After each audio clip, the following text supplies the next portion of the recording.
The special counsel Robert Mueller's team says that indicted former Trump campaign chairman Paul Manafort made $60 million from his political consulting work in Ukraine. Let's go to our justice correspondent, Evan Perez. Evan, explain why this revelation about how much money Manafort made is important. Well, Wolf, this is a revelation that came just in the last couple of hours. And we're talking hours away from when the jury selection is set to begin in Alexandria, Virginia. The prosecutors for Robert Mueller and the defense are fighting over whether or not the jury will get to see 50 or so exhibits. These are exhibits that the Manafort team says are prejudicial, that they're irrelevant to the charges. Remember that Manafort is going on trial on bank and tax fraud charges. And so the Manafort team wants these exhibits and this evidence not shown to the jury. The government responded this afternoon saying that this is evidence that shows that Manafort made $60 million working for the Ukrainian government, that this is exhibits, these are emails, these are memos, these are photos that they show, quote, show the full sweep of Manafort's Ukrainian work. Essentially, they say that this is evidence that's going to be corroborating evidence for some of the witnesses that are going to describe what Manafort was doing and why he was using these bank accounts in Cyprus and in other foreign locations to hide money that he did not report to the IRS. So this is very, very key evidence, the government says, to this trial, Wolf. And as you point out, his trial gets underway with jury selection tomorrow in suburban Virginia, right outside Washington, D.C. What can we expect?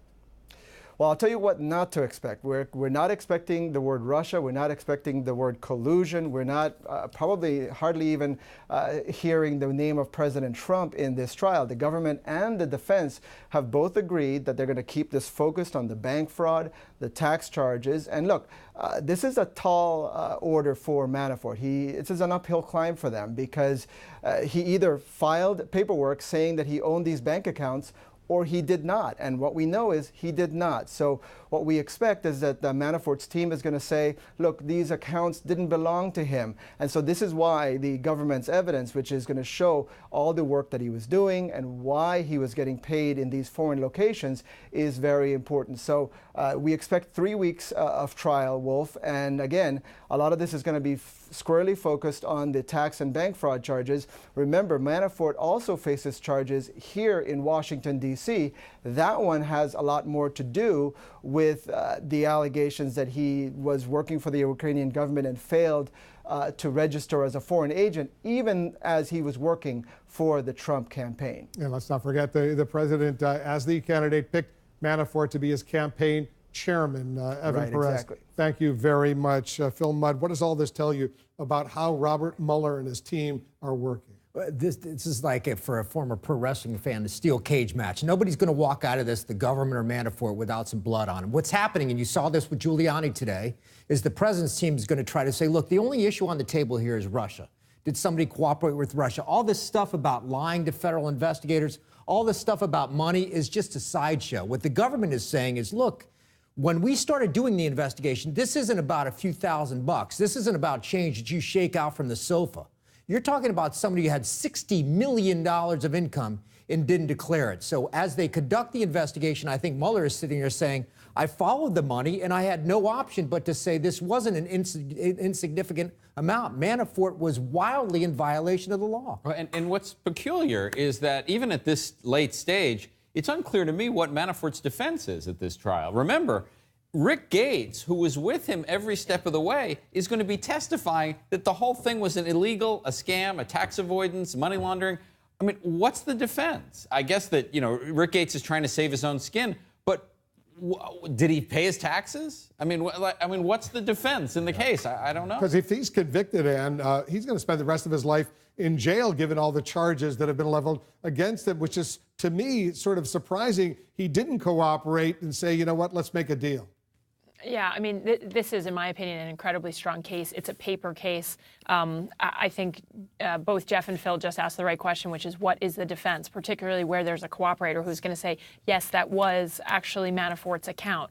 And so this strikes me as an incredibly difficult case for Manafort to beat. And an incredibly, when you talk about paper cases, you follow the money and you follow the trail, and you have a criminal prosecution that more often than not is successful. And as to the time, I mean, each count can be up to, there counts up to 30 years. And so he's looking at a lot of exposure in federal prison for a conviction. And by the way, it's in Alexandria, which is known as the Rocket Docket. They say this trial is going to take 3 weeks.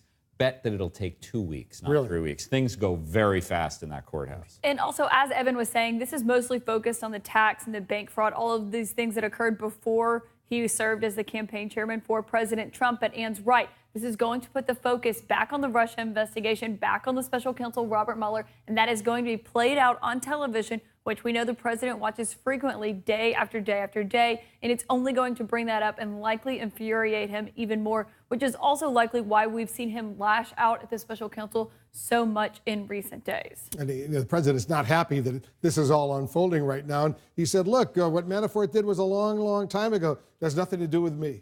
Well, what it has to do with him is the obvious. He was his campaign chair at a critical juncture in the campaign, someone who had been a long-term fixture in Republican politics. And as Jeffrey was saying, there's certainly not an obvious defense for what he did in his consulting practice. And then you have all these dashed lines to his business ties overseas with pro-Russian Ukrainian government forces. This is another dashed line to the Russia investigation. It doesn't prove he's guilty of anything, but it makes it clear why it's being investigated. Okay, let's sort of button up what happened to you last week over at the White House. You were the network pool reporter at an event. You asked legitimate, important questions, and the president didn't want to answer. That was fine. You left. And then you were told you can't go to an open event in the Rose Garden because they didn't like the questions you were asking. What's been the fallout since then? Well, that's right. And the White House has received a lot of backlash from other reporters because I was there representing all of the networks. I should note that I did go in again as the pool reporter today representing all of the networks. We once again